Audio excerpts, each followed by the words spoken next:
Pessoal, tudo bem? Hoje a gente vai estar vendo um tópico bem importante aqui no cálculo 1, que é a continuidade de funções. Continuidade de funções. Esse tópico é muito importante aqui dentro dos limites, tá? É uma aplicação importante da ferramenta e ao passo que ela não é difícil, beleza? Ela costuma cair bastante aqui nas provas de cálculo 1 e não é uma ferramenta difícil. Então, para começar, graficamente, o que é uma função contínua e uma função não contínua? Então, graficamente, eu vou pegar uma função aqui, por exemplo, bem simples. f de x igual a x. O gráfico dela é algo desse tipo aqui.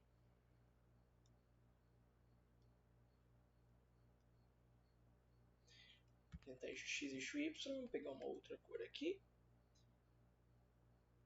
Y igual a x. Basicamente, o gráfico dela é isso aqui, uma reta. E note que durante essa reta ela vai seguir para o mais infinito e para o menos infinito aqui, né? E note que durante essa reta, ó, eu não tenho nenhum ponto que esteja indefinido. O que é isso? Bolinha aberta, né? Não tem nenhuma quebra na função. Ela é contínua para todos os pontos. Ela tem sempre um par ordenado correspondente aqui para x e y. Ó. Qualquer ponto que eu pegue, seja positivo ou negativo, ela vai ter sempre um par correspondente. Isso aqui é uma função contínua, né? Uma análise dela gráfica. E agora uma função não contínua graficamente é algo desse tipo aqui. Ó. Então, dado uma função g de x por partes. Tá? Então, geralmente, nós temos uma função por partes. Por exemplo, x ao quadrado,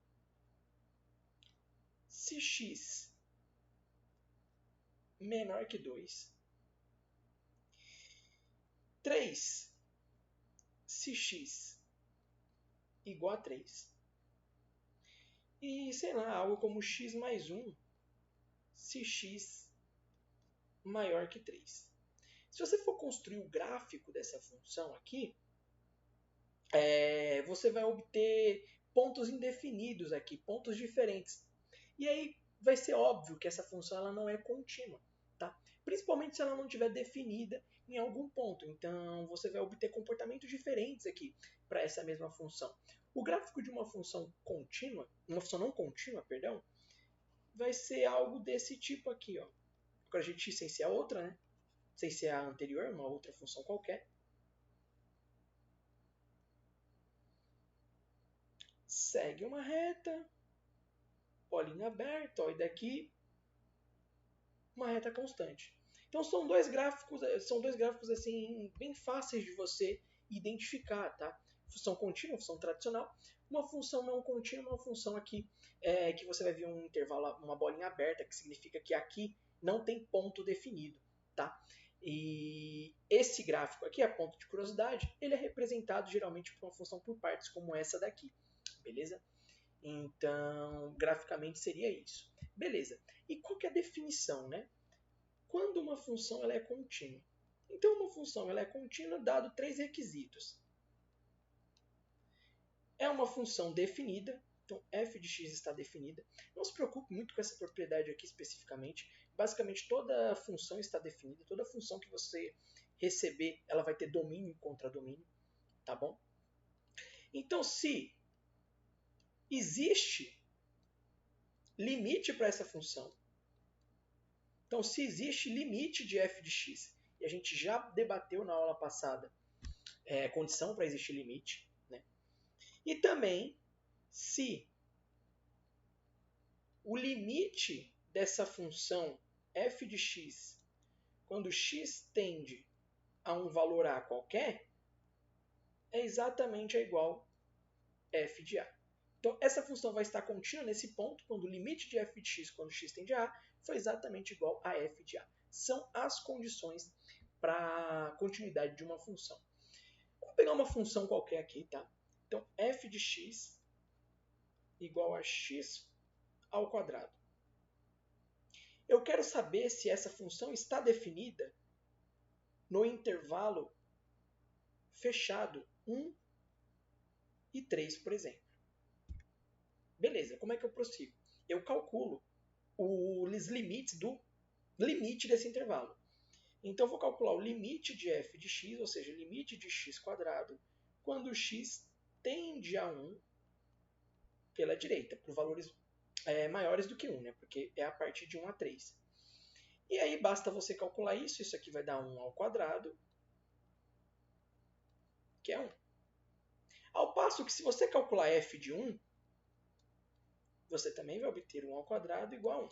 Então a primeira condição aqui para o limite inferior de 1, ela está satisfeita. Agora vamos checar se ela satisfaz também para o outro extremo, que é o de 3. Vamos notar.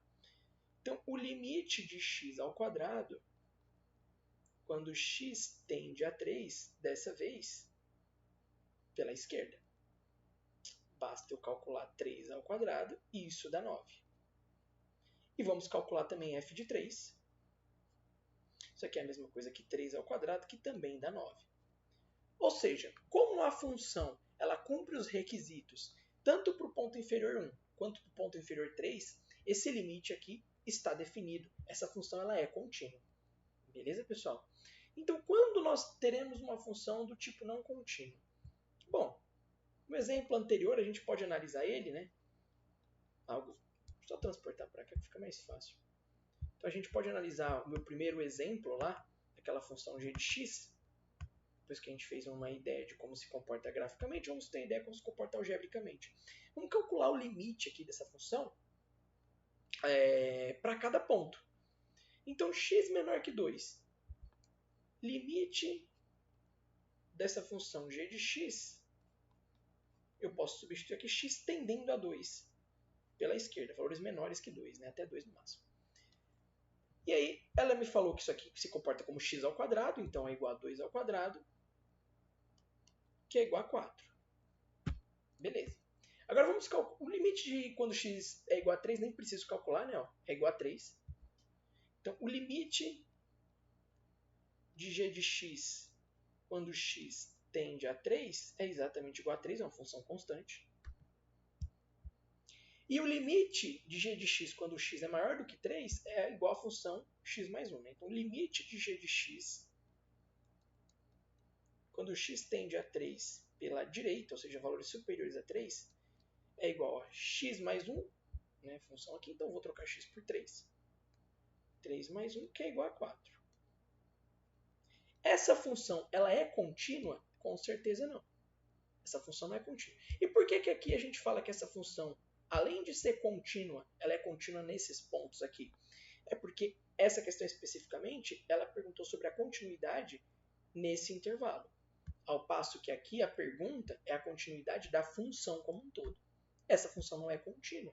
Por quê? Porque ela tem limites diferentes. Então, mesmo que você desenhe um gráfico, ele fique bonitinho, essa função ela não tem limites iguais. Os limites são distintos. Né? Então, o limite aqui lateral, 2 pela esquerda e 3 pela esquerda e 3 pela direita, eles são distintos. Esses limites são diferentes. A gente viu que uma função ela precisa ter o mesmo valor de limite quando x tende a um valor. Né? Essa é a definição de existir limite. Beleza, pessoal? Então, basicamente, toda vez que ele te perguntar se existe continuidade de uma função f de x quando x tende a A, basta você checar se isso aqui é igual, se o limite disso quando x tende a H é exatamente igual a f de A. De modo geral, quando você cumpre esse requisito aqui, você cumpre os outros dois também. Casos especiais são esses casos tratados aqui que eu falei, né? São casos diferentes que a gente fez aqui junto. É uma abordagem que pode aparecer diferente na sua prova. Mas geralmente a que aparece é essa daqui. Beleza? É isso, galera. Até a próxima.